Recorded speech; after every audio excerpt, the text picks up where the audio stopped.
hermanos de Proclamadores, buenas noches. Gracias por escuchar este mensaje y este crecimiento. Quiero compartirles hoy lo siguiente. Hace 8 días terminábamos el ciclo de la Escuela Francesa de la Espiritualidad y habíamos hecho un repaso muy general de todo lo que hemos visto desde la antigüedad cristiana hasta el siglo XVIII, que es cuando vemos toda esta historia de la espiritualidad francesa o escuela beruliana, con los grandes personajes como San Vicente de Paúl, San Francisco de Sales, San Juan Eudes, San Luis María Griñón de Montfort y otros. Todo esto nos ha servido muchísimo para entender mejor nuestra vocación bautismal y vocación a la santidad, y sobre todo el papel tan importante de ustedes, los laicos, en esta hora de la evangelización. Entender que su trabajo, como les he dicho yo en repetidas ocasiones, no es un favor que le hacen al párroco, ¿no? Es el ejercicio de su bautismo en comunión con el sacerdote que esté allí presidiendo la comunidad. Quiero hacer un alto en el camino en este momento para que no rompamos el hilo conductor que llevamos de las escuelas de espiritualidad. Quiero dejar un espacio para que luego nos adentremos en la espiritualidad y en las escuelas de espiritualidad del siglo XIX y sobre todo las del siglo XX y los nuevos movimientos cristianos de espiritualidad cristiana. Y ese alto en el camino es un detalle que me parece muy significativo. ¿Cuál ha sido el aporte de la Iglesia en la historia de la ciencia?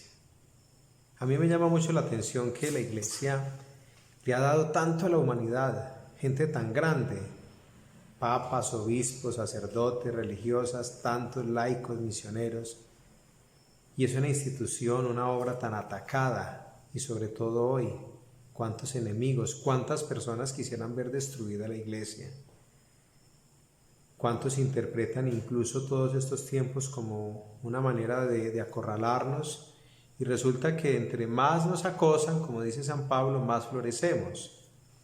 Por eso me llama la atención, porque la Iglesia le ha dado tanto a la familia humana, y eso es lo que yo quiero en esta noche compartir con ustedes. Es bueno beber agua fresca cuando la sed causada por los afanes de la vida nos van ocultando el bien.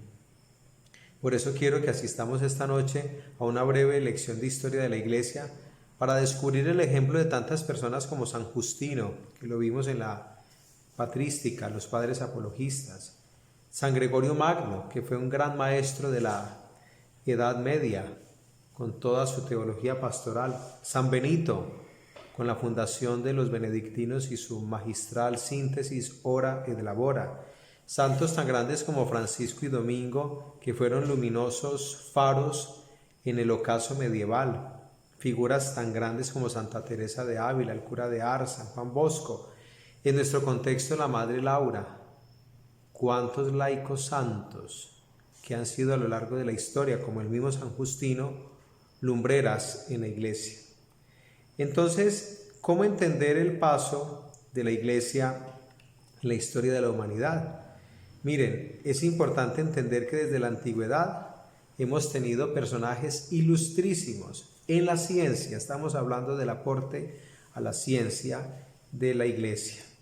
Yo quiero referirme en primer lugar a una figura que surge en el siglo V y termina en el siglo VI.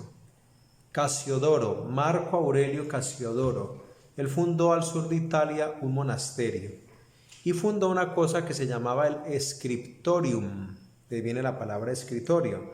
Se le llamó así, Scriptorium, a la sala donde los monjes se sentaban a escribir, los copistas, y realizaban en completo silencio su trabajo, confrontando códices, manuscritos antiguos con una excelente caligrafía.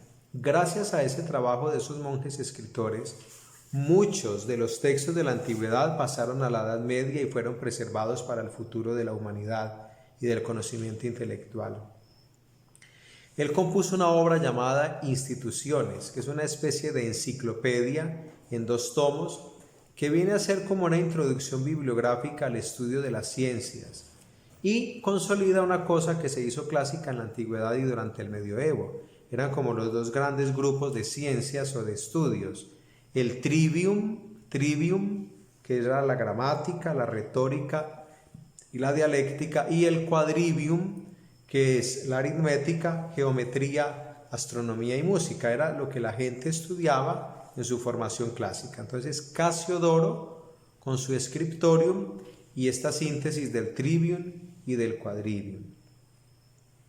A los monasterios benedictinos, como dijimos en el momento de hablar de San Benito, corresponde en primer término, oigan esto, el primer mérito de haber instalado hospitales en aquellos siglos difíciles de la Edad Media. Ellos empezaron a hacer jardines botánicos con plantas medicinales, preservaron la literatura antigua médica de los griegos y de los latinos, gracias a los monjes benedictinos. El núcleo de la producción científica médica de esa época, toda fue eclesiástica, todo el núcleo fue eclesiástico. Tenemos, por ejemplo, una síntesis de medicina, un comentario medicinal de Benedicto Crispo, que fue arzobispo de Milán en el año 681. Pero también se tienen trabajos de medicina sobre enfermedades y sus remedios de un abad de Montecassino llamado Bertario. Fíjense el aporte de los monjes también. Vuelve a aparecer una figura que ya habíamos comentado, San Isidoro de Sevilla. Él escribe una obra clásica llamada Etimologías, que es una síntesis o un compendio de las artes liberales, de la geografía, de las ciencias naturales, de la agricultura, de fenómenos atmosféricos, de medicina, del mundo animal, de anatomía, de artes técnicas. Fue la fuente de consulta durante toda la Edad Media y se calcula que durante el medioevo más o menos se hicieron unas 10.000 copias de esa obra de San Isidoro de Sevilla. Él fue un hombre de vasta cultura, considerado el más sabio de su siglo. Supo comprender en gran parte todos los conocimientos de la época y los resumió en esta obra llamada Etimologías. Otra figura de renombre, vamos en la Edad Media, San Beda el Venerable, sacerdote y monje benedictino, fue llamado el Isidoro inglés, como San Isidoro de Sevilla. Escribió obras donde él hace un compendio de cosmología, de cronología, de astronomía. Introdujo el uso de contar los años desde el nacimiento de Jesucristo, es decir, la era cristiana, lo que decimos nosotros, 300 antes de Cristo, año 1000 después de Cristo. San Beda el Venerable es el autor de ese modo de contabilizar el tiempo que aún está en uso. Observó personalmente la relación de las mareas con los movimientos de la luna, los vientos, los solsticios o los equinoccios. O sea, eran personas de una capacidad gigante de observación. Ese es San Beda el Venerable. Tenemos a Alcuino de York, quien murió en el año 804. York, hoy en Inglaterra. Pasó a Francia y allí comunicó todo lo que había aprendido en las Islas Británicas y fundó, fíjense esto tan importante, en Aquisgrán, la capital del imperio de Carlomagno, la sede de Carlomagno, fundó la célebre Escuela Palatina y se convierte junto a Carlomagno en el principal promotor del renacimiento cultural carolingio. Venimos de una decadencia después de la caída del Imperio Romano de Occidente y gracias a Carlomagno y a esta escuela palatina resurge nuevamente. Y aparecen en esta época tratados de matemáticas, de música, y enriquece la biblioteca de la Escuela Palatina, Alcuino de York, con copias de manuscritos traídos directamente de York. Tenemos a Rabano Mauro, fallecido en el 856.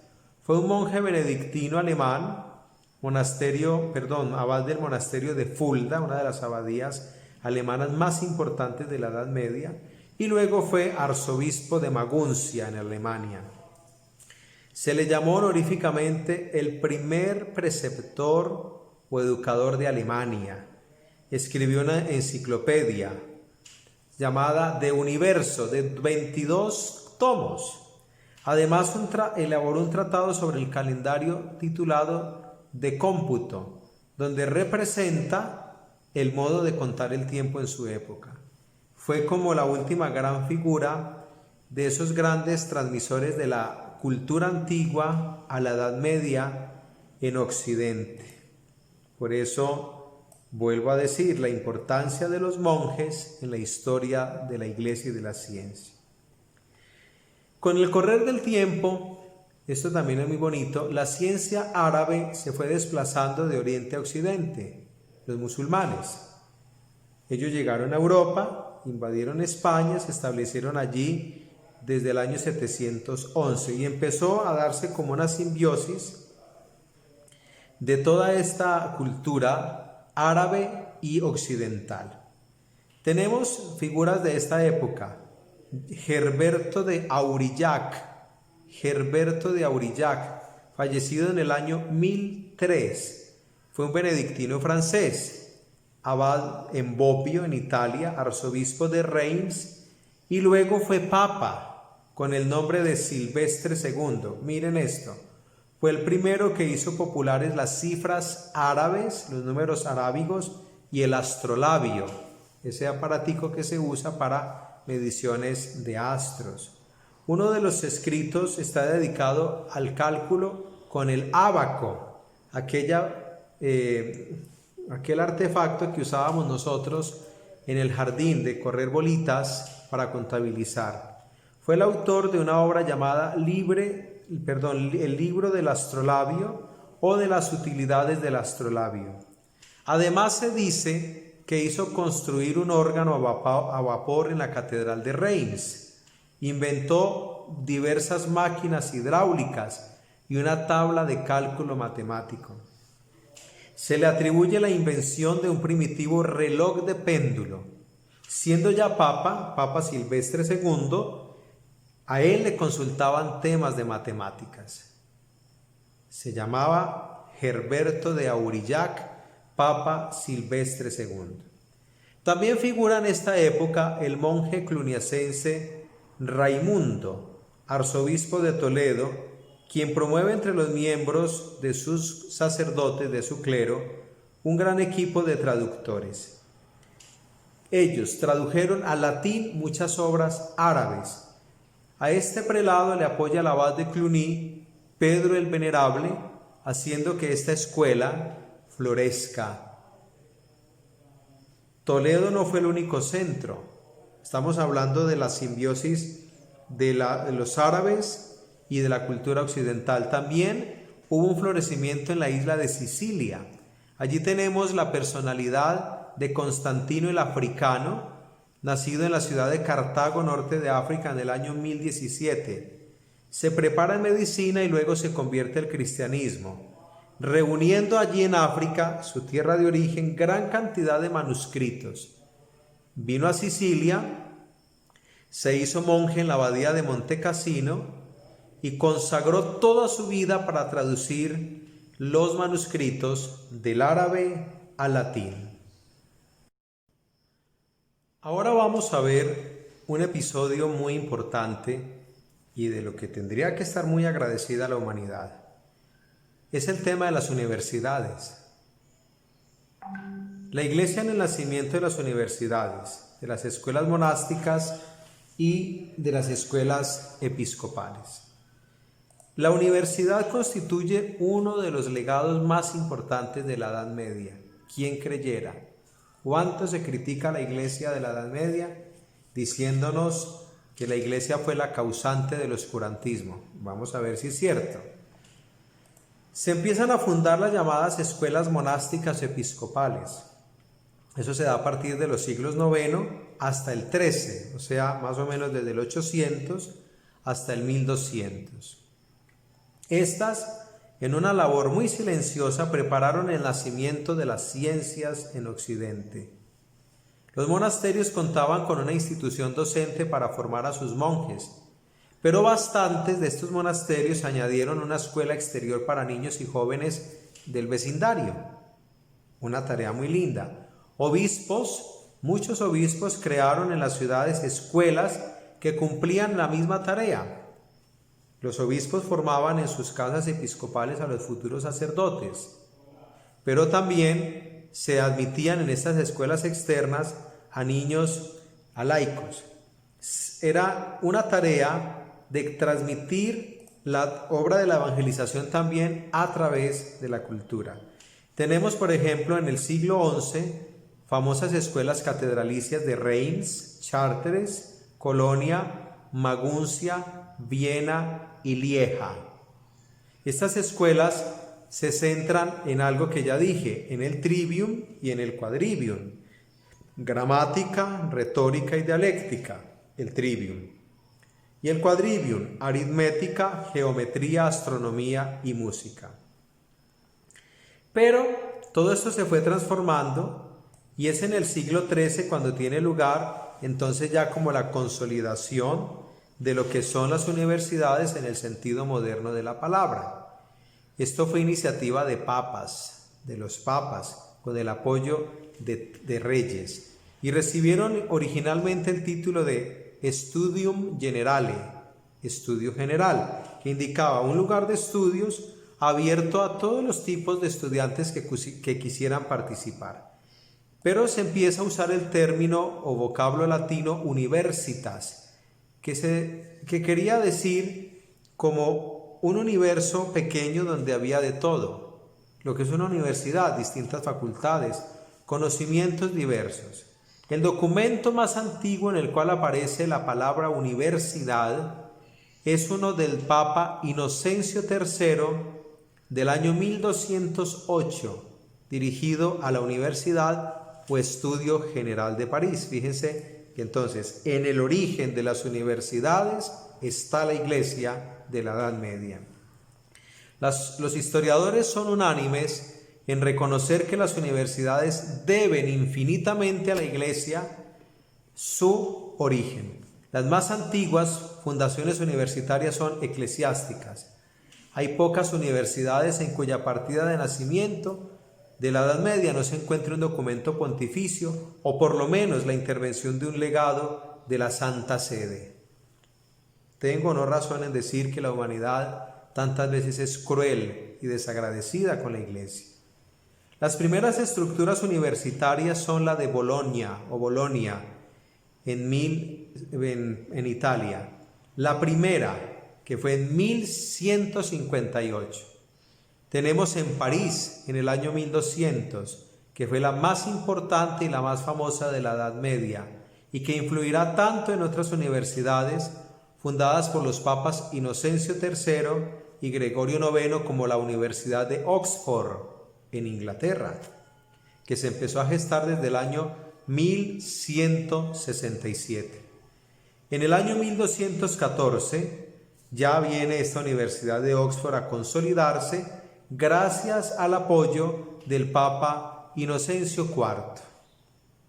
Pero también se destaca la Universidad Francesa de Montpellier, que empezó a surgir en el año 1180, que se especializó en medicina con maestros procedentes de una ciudad del sur de Italia llamada Salerno. Esto ya ocurría desde el siglo IX.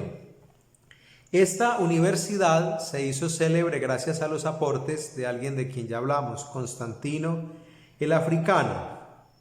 Sobresalen ya en esa época tratados de medicina como del obispo Alfano I de Salerno.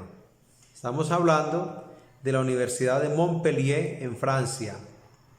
Pero tenemos también la Universidad de Orleans en Francia, fundada en 1235 por el Papa Inocencio IV. La Universidad de Cambridge, también en Inglaterra, que fue fundada como una subsede, digamos así, de Oxford en el año 1209, pero su aprobación definitiva ocurrió un siglo después, un poco más, en el año 1318. Los papas fundan otras universidades medievales, como la de Toulouse, Francia, en 1229, Siena, Italia, 1246, las universidades de Roma, que hoy en día se llama la Sapienza, y la de Aviñón en el año 1303.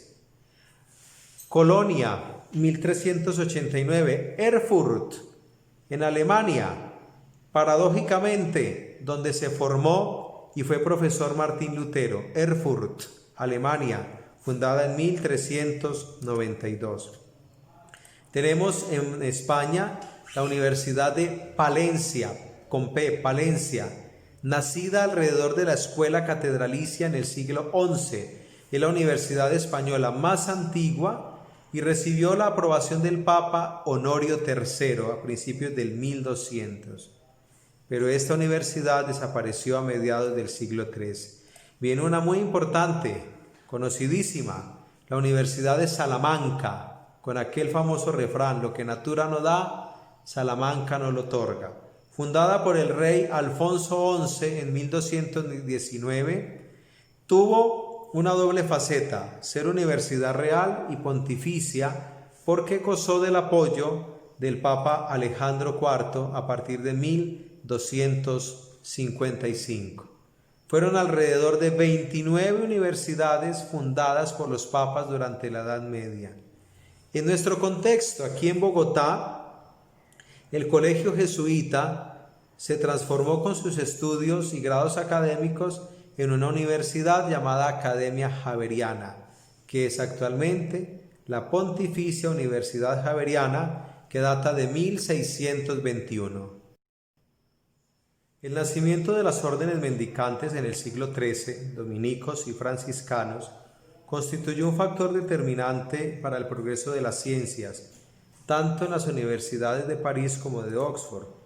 Los más grandes sabios de esa época de estas dos órdenes fueron los siguientes: Roberto de Grosseteste, franciscano, fallecido en 1253. Miren, un experto traductor del griego al latín, matemático, astrónomo, físico, especialista en óptica.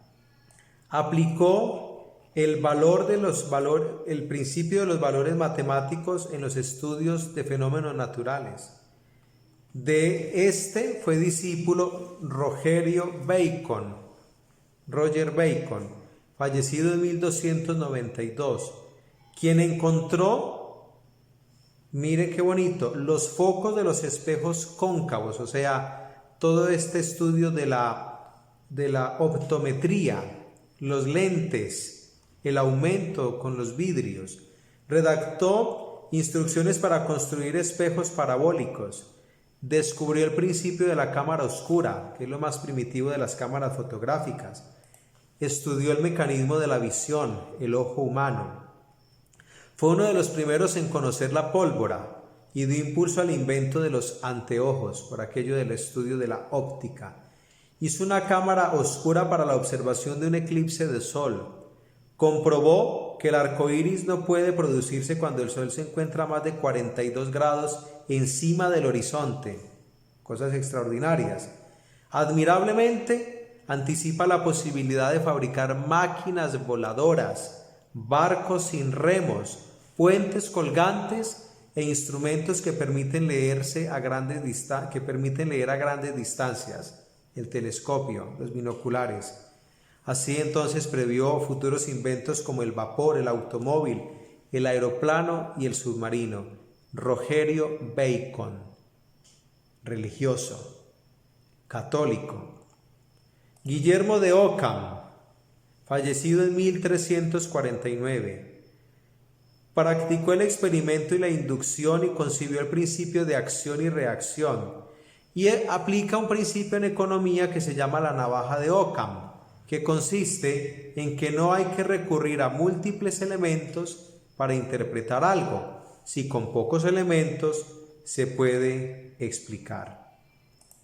Tenemos a Raimundo Lulio, fallecido en 1316, franciscano, beato y mártir.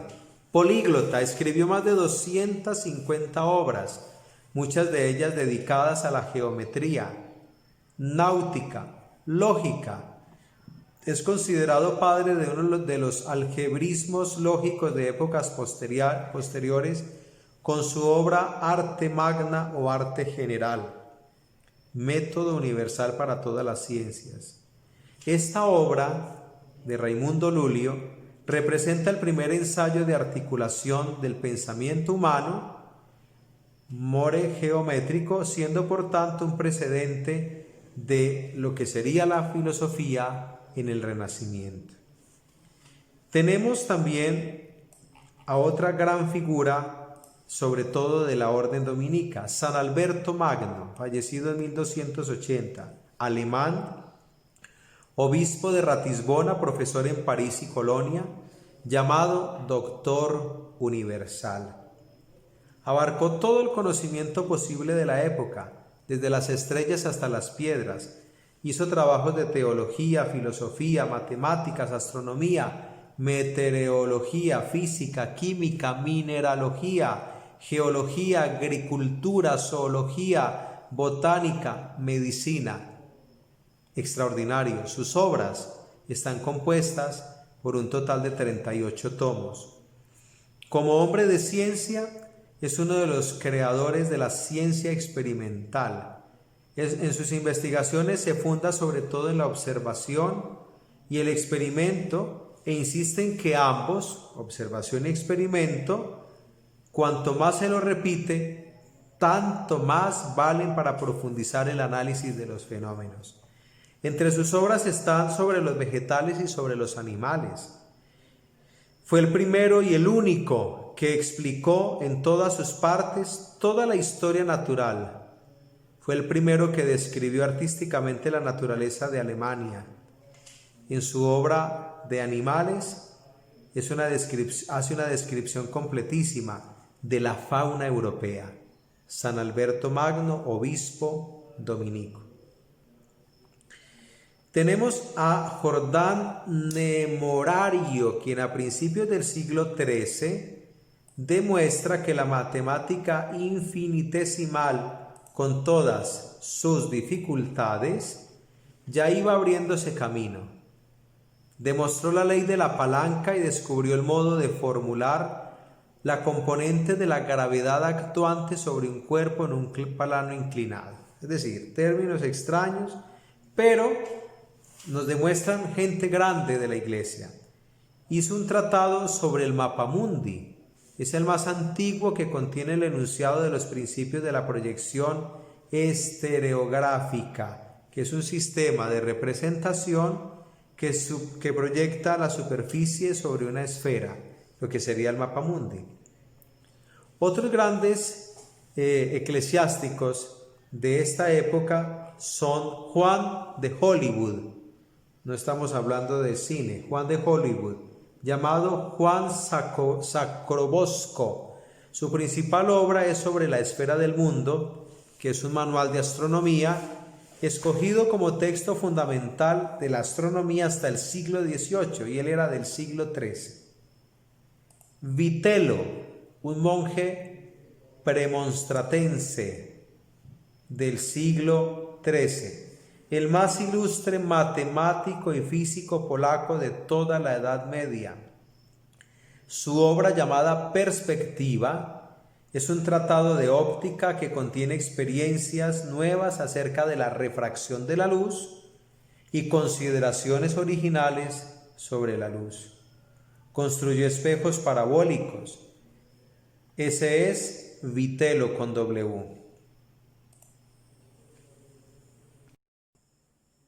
Y finalmente tenemos a Juan Campano de Novara, fallecido en 1296.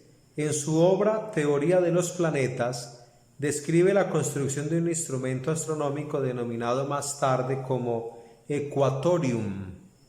Esboza la futura hipótesis de Tycho Brahe sobre la esfera de la Tierra, cuando todavía se sostenía que la Tierra era plana.